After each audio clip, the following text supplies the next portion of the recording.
ఈరోజే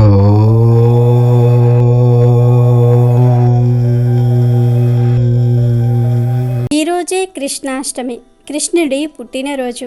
అయితే ఈరోజు రాత్రి 7 తర్వాత కొడుకులు ఉన్నవారు ఈ ఒక్క పరిహారం చేస్తే పుత్ర సంతానం మంచి వృద్ధిలోనికి వస్తుందని శాస్త్రం చెప్తోంది. కొడుకులు ఉన్నవారు కృష్ణాష్టమి రోజు ఖచ్చితంగా రాత్రి 7 తర్వాత ఈ పరిహారం చేయాల్సిందే. వంశోద్ధారకులు అంటే కొడుకులు అని భావించే ఖచ్చితమైన సమాజం మన హైందవ సమాజం. కొడుకులు ఉన్న తల్లిదండ్రులు ఎప్పటికప్పుడు కొడుకుల వృద్ధి కోసం, కొడుకుల మంచి కోసం ఏదో ఒక పూజను చేస్తూనే ఉంటారు.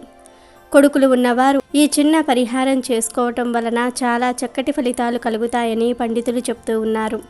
కొడుకులు పుడితే వంశాన్ని నిలబెట్టేవాడు పుట్టాడని అందరూ సంతోషిస్తారు. మన భారతదేశంలో కొడుకులకు ఎక్కువ ప్రాధాన్యత ఇస్తారు. కొడుకులు వంశాన్ని నిలబెడతారు కనుక వారి జీవితం బాగుండాలని తల్లిదండ్రులు కోరుకుంటారు. దానికోసం అనేక రకాల పరిహారాలు కూడా చేస్తారు. మీకు కొడుకులు ఉంటే, అంటే ఒక కొడుకు ఉన్నా లేదా 2 కొడుకులు ఉన్నా ఒక చిన్న పరిహారం చేయండి. అప్పుడు మీ కొడుకులు మంచి వృద్ధిలోనికి వస్తారు. వారి జీవితం బాగుంటుంది. 5 సంవత్సరాల నుండి 50 సంవత్సరాల వయసు గల కొడుకులు ఉన్న ప్రతి ఒక్కరూ కూడా ఈ పరిహారం చేసుకోవచ్చు. కొడుకులు ఉన్నవారే కాదు, పుత్ర సంతానం కలగాలి అని కోరుకునేవారు కూడా ఈ పరిహారం చేసుకోవచ్చు. అంటే కొంతమందికి ఆడపిల్లలే పుడతారు, మగపిల్లలు పుట్టరు. మరికొంతమందికి అసలు పిల్లలే పుట్టారు, అంటే సంతానం ఉండదు. మీకు పిల్లలు లేకపోయినా ఈ పరిహారం చేసుకోండి, ఖచ్చితంగా కొడుకులు పుడతారు. ఈ కృష్ణాష్టమి రోజు కొడుకులు ఉన్నవారు ఏ పరిహారం చేయాలో ఇప్పుడు మనం ఈ వీడియోలో తెలుసుకుందాం. ఫ్రెండ్స్, అంతకన్నా ముందు ఈ వీడియోకి ఒక లైక్ కొట్టి మా ఛానల్ని సబ్స్క్రైబ్ చేసుకోండి, మాకు సపోర్ట్ చేయండి. అలాగే ఈ వీడియోను ఎక్కడా స్కిప్ చేయకుండా పూర్తిగా చూడండి, అప్పుడే మేము చెప్పేది మీకు పూర్తిగా అర్థమవుతుంది. శ్రావణ బహుళ అష్టమి రోజు శ్రీకృష్ణ జన్మాష్టమిని జరుపుకోవటం ఆనవాయితీ. శ్రీ మహావిష్ణువు యొక్క అవతారాలలో 8వ అవతారం శ్రీకృష్ణ అవతారం. జగత్తులో ధర్మ క్షీణత కలిగినప్పుడు తాను అవతరిస్తానని భగవంతుడు స్వయంగా చెప్పాడు. ద్వాపరయుగంలో ధర్మాచరణ క్షీణదశకు చేరుకోవటంతో శ్రీ మహావిష్ణువు కృష్ణుడి అవతారం ఎత్తాడని పురాణాలు చెప్తూ ఉన్నాయి. శ్రీకృష్ణావతార జన్మదినం మనకు చాలా పవిత్రమైన పుణ్యదినం. దేవకి వసుదేవులకు దేవకి 8వ గర్భంగా శ్రీకృష్ణుడు ద్వాపర కలియుగ సంధికాలమందు శుక్ల సంవత్సరంలో శ్రావణమాసంలో బహుళపక్షంలో రోహిణీ నక్షత్రంతో కూడిన అష్టమి నాడు అర్ధరాత్రి సమయాన కంసుడి చెరసాలలో జన్మించాడు. చాంద్రమాన పంచాంగం ప్రకారం శ్రావణ బహుళ అష్టమి తిథి ఇదే రోజు రోహిణీ నక్షత్రం కొద్దిసేపు చంద్రాయుక్తమై ఉంటుంది. శ్రావణ కృష్ణ బహుళ అష్టమి కృష్ణాష్టమి పర్వమై ఉంది. కృష్ణుని జన్మదినోత్సవ సందర్భమైన పండుగ కాబట్టి దీనిని జన్మాష్టమి అని కూడా అంటారు. కృష్ణుడు చిన్నతనంలో గోకులంలో పెరిగాడు కాబట్టి గోకులాష్టమి అయ్యింది. కృష్ణ జయంతి, శ్రీ జయంతి అని కూడా పిలువబడుతోంది. కృష్ణాష్టమిని నిర్ణయించేటప్పుడు కొందరు తిథికి ప్రాముఖ్యత ఇస్తే మరికొందరు నక్షత్రానికి ప్రాధాన్యత ఇస్తారు. తిథి మాత్రమే ఉంటే కృష్ణాష్టమిగాను, నక్షత్రం కూడా కలిసి వస్తే శ్రీకృష్ణ జయంతిగాను వ్యవహరించాలని ధర్మశాస్త్ర గ్రంథాలు చెప్తూ ఉన్నాయి. కృష్ణాష్టమి రోజు శ్రీకృష్ణుని ప్రతిమ లేదా పటానికి షోడశోపచార పూజ చేసి కృష్ణుడికి ఇష్టమైన నైవేద్యాలు నివేదించాలి. దొరికితే పొన్న పూలు తెచ్చి పూజ చేయాలి. మాతృ హృదయాల్లో మమతను పెంపొందించే పండుగ ఇది. శ్రీకృష్ణుని బాలచేష్టలను జ్ఞప్తికి తెచ్చి ఆ చేష్టలను పూజాభాజనం చేసే పర్వదినమిది. కృష్ణ జన్మాష్టమి అనగానే మనకు చిన్న చిన్న ముద్దుల మోహము కల యశోద నందనుడు శ్రీకృష్ణుడు గుర్తుకు వచ్చేస్తాడు. పాప పుణ్యాలకు అతీతులైన బాలల్లో కనిపించే దివ్యత్వాన్ని వెల్లడి చేసే ఒక అరుదైన సందర్భం కృష్ణాష్టమి. ఈ పండుగ రోజున ఒంటిపూట భోజనం చేసి భక్తి శ్రద్ధలతో శ్రీకృష్ణనామ స్మరణ చేసిన వారికి మోక్షం లభిస్తుందని పురాణాలు చెప్తూ ఉన్నాయి. అంతేకాకుండా ఈ పండుగ రోజు ఇంటికి వస్తే స్త్రీలకు తాంబూలంతో పాటు శ్రీకృష్ణ నిత్య పూజా పుస్తకాలను అందజేస్తే సకల సిద్ధులు సిద్ధిస్తాయని, ప్రతి ఒక్కరూ భక్తి శ్రద్ధలతో శ్రీకృష్ణ జయంతిని వ్రతంగా ఆచరిస్తే గోదానం చేసిన ఫలితం, ఇంకా కురుక్షేత్రంలో సువర్ణదానం చేసిన ఫలితం దక్కుతుందని బ్రహ్మాండ పురాణం చెప్తోంది. కృష్ణాష్టమి రోజున కృష్ణుడు ఇంటికి వస్తున్నట్లుగా కృష్ణ పాదాలు చిత్రిస్తారు. ఇది ఆ చిన్ని కృష్ణయ్య బాల్యానికి సంబంధించిన పర్వదినం కాబట్టి ఉట్ల మీద వెన్న, పెరుగు, పాలు దొంగిలించుట అనుకరించే జ్ఞప్తికి తెచ్చే ఉట్ల సంబరాన్ని జరుపుతూ ఉంటారు. అలాగే కృష్ణుడు గోపికల వస్త్రాలను దొంగిలించినప్పుడు ఎక్కి కూర్చున్నది పొన్న చెట్టు కాబట్టి ఆ చిన్ని కృష్ణయ్యకు పొన్న పూలంటే ఇష్టమని ఆ పూలతో పూజలు చేస్తారు. దీనినే పొన్నమాను సేవ అని కూడా అంటారు. తిరుమల శ్రీవారి ఆలయంలో స్వామికి కృష్ణాష్టమి రోజున ప్రత్యేక పూజలు నిర్వహిస్తారు. చిన్నతనము నుండే అనేక మంది రాక్షసులను సంహరిస్తూ దుష్ట శిక్షణ, శిష్ట రక్షణ గావిస్తూ కురుపాండవ సంగ్రామంలో అర్జునునకు రథసారథి అయి అర్జునిలో ఏర్పడిన అజ్ఞానాంధకారాన్ని తొలగించుటకు విశ్వరూపాన్ని చూపించి గీతను బోధించి తద్వారా మానవాళికి జ్ఞానామృతాన్ని ప్రసాదించిన ఆ శ్రీకృష్ణ భగవానుడి జన్మదినమైన శ్రీకృష్ణాష్టమి పండుగ పర్వదినాన భక్తి శ్రద్ధలతో పూజలు చేస్తే సకల సంపదలు సిద్ధిస్తాయని విశ్వాసం. ఇక ఈ కృష్ణాష్టమి రోజు రాత్రి 7 తర్వాత కొడుకులు ఉన్నవారు 11 సార్లు చప్పట్లు కొట్టండి. ఆ తర్వాత 11 సార్లు సంతాన గోపాల మంత్రాన్ని చదవండి. ఆ మంత్రం ఏమిటి అంటే, దేవకీ సుత గోవింద వాసుదేవ జగత్వతే దేహిమే తనయా కృష్ణ త్వం మహం శరణం గతః. ఈ సంతాన గోపాల మంత్రాన్ని జపించిన తర్వాత మీ ఇంట్లో ఎంతమంది కొడుకులు ఉంటే అంతమంది కొడుకుల చేత పంచదార కలిపిన వెన్నను తినిపించండి. 5 నుండి 50 సంవత్సరాల్లోపు వయసు కలిగిన కొడుకులున్న వారందరూ కూడా తప్పక ఇలా చేయండి. చిన్న పరిహారం చేయటం వలన మీ కొడుకులకు ఈ సంవత్సరమంతా కూడా బాగా కలిసి వస్తుంది. మీ కొడుకులు బాగా వృద్ధిలోనికి వస్తారు. అంటే మీ కొడుకులు చిన్న పిల్లలైతే వారు చదువులో బాగా రాణిస్తారు, ముందంజలో ఉంటారు. ఉద్యోగాలు చేసేవారైతే ఆ ఉద్యోగాలలో మంచి వృద్ధిని పొందుతారు, జీవితంలో ఉన్నత స్థితికి వస్తారు. కృష్ణాష్టమి రోజు రాత్రి 7 తర్వాత చంద్రుడిని చూసి కొడుకులు ఉన్న తల్లి లేదా తండ్రి 11 సార్లు చప్పట్లు కొట్టి 11 సార్లు సంతాన గోపాల మంత్రాన్ని జపించి పిల్లవాడి చేత వెన్నను తినిపించాలి. ఇదే ఈరోజు కొడుకులు ఉన్నవారు చేయవలసిన పరిహారం. ఈ చిన్న పరిహారం చేయటం వలన మీ కొడుకులపై కృష్ణుడి దృష్టి ఉంటుంది. అపమృత్యు దోషాలు ఏమైనా ఉంటే పోతాయి. సంవత్సరమంతా కూడా మీ కొడుకులకు మంచి జరుగుతుంది. కనుక కొడుకులు ఉన్న వారందరూ కూడా ఈరోజు తప్పక ఈ పరిహారాన్ని పాటించండి. శ్రీకృష్ణుడు గోవులను సంరక్షిస్తాడు కాబట్టి కృష్ణాష్టమి రోజు గోవు కనిపిస్తే ఇలా చేయమని పండితులు చెప్తూ ఉన్నారు. మన సనాతన ధర్మంలో గోవుకు ప్రత్యేకమైన స్థానం ఉంది. గోవు ఎక్కడ ఉంటే గోవిందుడు అక్కడ ఉంటాడు. గోపాలుడైన ఆ శ్రీకృష్ణ పరమాత్మకు గోవులంటే అత్యంత ప్రీతి. శ్రీ మహావిష్ణువుకు అంతకు మునిపే గోవిందనామము ఉన్నది. సంస్కృతంలో గో అంటే భూమి అని కూడా అర్థం ఉంది. పూర్వం శ్రీహరి యజ్ఞవరాహమూర్తి అవతారంలో రసాతలంలో నీట మునిగిన భూమిని తన కోరలపై పెట్టుకుని రక్షించాడు. అలా ఆ అవతారంలో కూడా గోవిందుడు అయ్యాడు. పాలతో గోవింద అభిషేకం చేశాడు. శ్రీకృష్ణ పరమాత్మ ఇంద్రుడు కురిపించిన పిడుగులతో కూడిన భయంకర వర్షం నుండి 7 రాత్రులు 7 పగళ్ళు గోవర్ధన పర్వతాన్ని ఎత్తి గోవులను ప్రజలను రక్షించాడు. అప్పుడు శ్రీకృష్ణుడే ఆ శ్రీహరి అని తెలిసి ఇంద్రుడు పశ్చాత్తాపం చెందాడు. అక్కడకు వచ్చిన కామధేనువు గోవులకు కష్టం వస్తే కాపాడావు కనుక నీవు గోవిందుడవు అని స్తుతించింది. అప్పుడు ఇంద్రుడు అత్యంత భక్తితో శ్రీకృష్ణునికి గోవిందనామంతో గోవింద అభిషేకం చేశాడు. అనేక నామాలు ఉన్న ఆ శ్రీకృష్ణ పరమాత్మ 7 రాత్రులు 7 పగళ్ళు కష్టపడి గోవులను రక్షించి సంపాదించిన నామం కాబట్టి ఆయనకు గోవిందనామం అంటే అత్యంత ప్రీతిపాత్రమైనది. అందుకే ద్రౌపదీదేవి వస్త్రాపహరణ సమయంలో గోవింద అని భక్తితో ప్రార్థించింది. శ్రీకృష్ణుడు వెనువెంటనే వెళ్ళి రక్షించాడు. గోవు పవిత్రతకు మరియు శుభానికి చిహ్నం. గోవు యొక్క పాలు, మూత్రము మరియు పేడ ఎంతో పవిత్రమైనవి.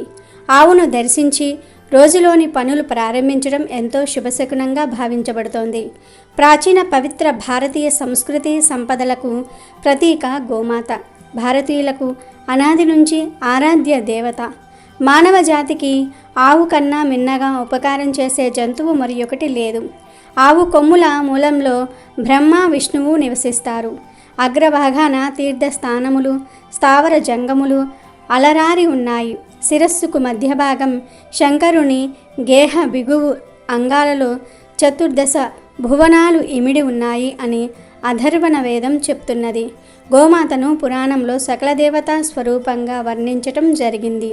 ఇన్ని విశిష్టతలు ఉన్న గోవు కృష్ణాష్టమి రోజు కనిపిస్తే ఖచ్చితంగా ఆ ఆవును పూజించండి. ఈరోజు ఏమి చేసినా చేయకపోయినా గోవును పూజిస్తే చాలు, సకల ఐశ్వర్యాలు కలుగుతాయి. ఈరోజు గోవు కనిపిస్తే ఆ గోవుకు ఒక నమస్కారం చేసుకొని తోటకూర బెల్లము కలిపి తినిపించండి.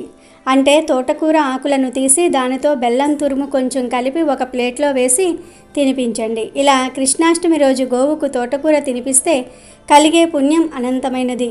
శ్రీకృష్ణ భగవానుని అనుగ్రహం త్వరగా కలుగుతుంది. సకల దేవతల ఆశీర్వాదం కలిగి సకల శుభాలు కలుగుతాయి.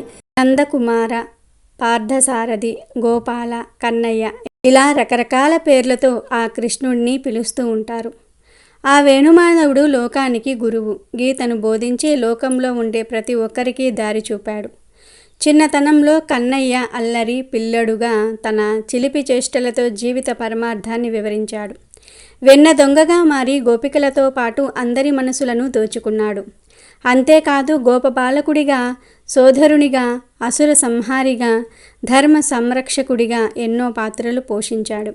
కన్నయ్య ఎన్ని పాత్రలు పోషించినా అంతా లోక కళ్యాణం కోసమే. అందుకే కన్నయ్యను అందరూ బాగా ఇష్టపడుతూ ఉంటారు. అందుకే కృష్ణాష్టమి వస్తుందంటే చాలు దేశవ్యాప్తంగా సందడి నెలకొంటుంది. ఈ పవిత్రమైన రోజున చిన్నారులను కన్నయ్య రూపంలో అలంకరించి పూజిస్తారు. ఈ వ్రతాన్ని ఆచరించిన వారికి కోరిన కోరికలన్నీ కూడా నెరవేరుతాయని నమ్ముతూ ఉంటారు.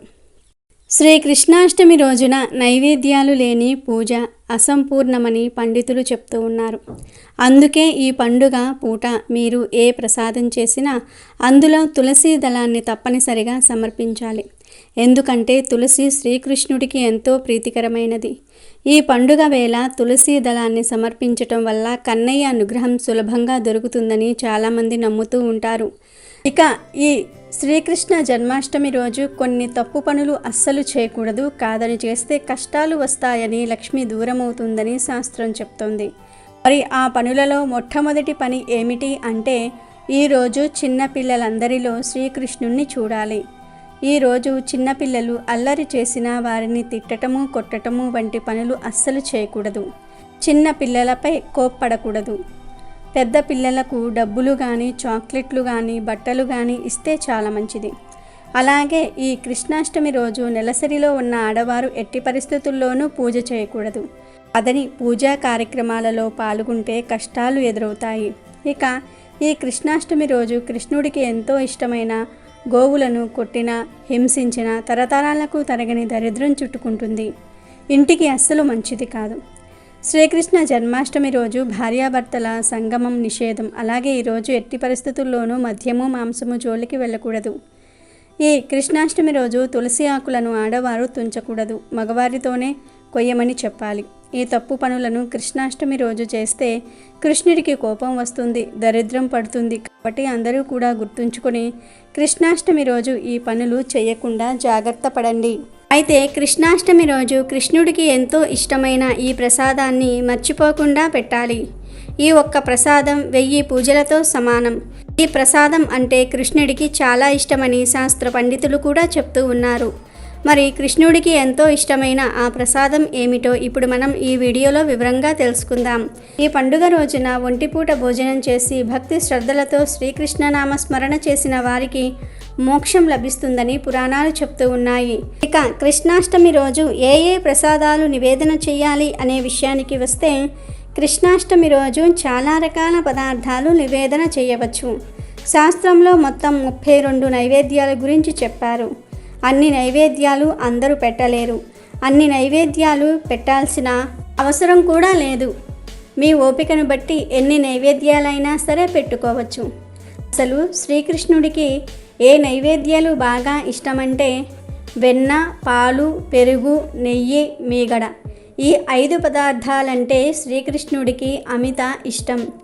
వీటితో పాటు అటుకులు, పటిక బెల్లం, బెల్లం, పంచదార, పుట్నాల పప్పు ఈ పదార్థాలు కూడా శ్రీకృష్ణుడికి చాలా ఇష్టం. ఇక అన్నంతో చేసే పదార్థాల విషయానికి వస్తే పులిహోర, కట్టె పొంగలి, చక్కెర పొంగలి, పరమాన్నము, దద్దోజనము, కదంబం, మిరియాల అన్నం వీటిని కూడా నివేదన చేయవచ్చు. అసలు ఈ నైవేద్యాలన్నీ మన ఆరోగ్యానికి చాలా మంచివి. ఎందుకంటే ఈ శ్రావణ మాసంలో సూర్యరశ్మి తగ్గి వానలు ఎక్కువగా కురుస్తూ ఉంటాయి. వాతావరణం చల్లగా ఉంటుంది. ఈ చల్లటి వాతావరణంలో పిల్లలు ఏ పదార్థాలు తింటే ఆరోగ్యంగా ఉంటారో ఆ పదార్థాలన్నిటినీ కూడా కృష్ణాష్టమి రోజు నైవేద్యంగా మార్చింది శాస్త్రం. కనుక ఇప్పుడు మనం చెప్పుకున్న నైవేద్యాలన్నీ కూడా చాలా మంచివి. ఈ నైవేద్యాలతో పాటు చకోడీలు, తీపి బూందీ, చెక్కలు, తీపి పూరీలు, జంతికలు, కాజాలు కూడా నివేదన చేయవచ్చు. ఇవే కాక పళ్ళు కూడా కృష్ణుడికి ఎంతో ఇష్టం. కాబట్టి కృష్ణాష్టమి రోజు కొబ్బరి, అరటి పండ్లు, ద్రాక్ష పండ్లు, దానిమ్మ పండు, సపోటా పళ్ళు నివేదన చేయవచ్చు. ఇవి మన దేశం పళ్ళు. వేరే దేశాల నుండి వచ్చే ఆపిల్ లాంటి ఫలాలను నైవేద్యం పెట్టాల్సిన అవసరం లేదు.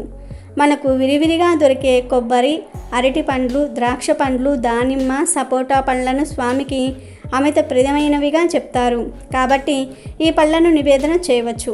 ఇలా శాస్త్రంలో ఇంకా ఎన్నో రకాల నైవేద్యాల గురించి చెప్పారు. కానీ ఈ నైవేద్యాలన్నీ పెట్టాల్సిన అవసరం అయితే లేదు. ఈ నైవేద్యాలన్నీ పెట్టాలని రూల్ ఏమీ లేదు.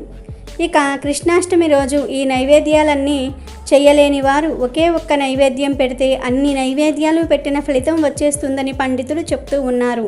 మరి ఆ నైవేద్యం ఏమిటి అంటే అటుకులు.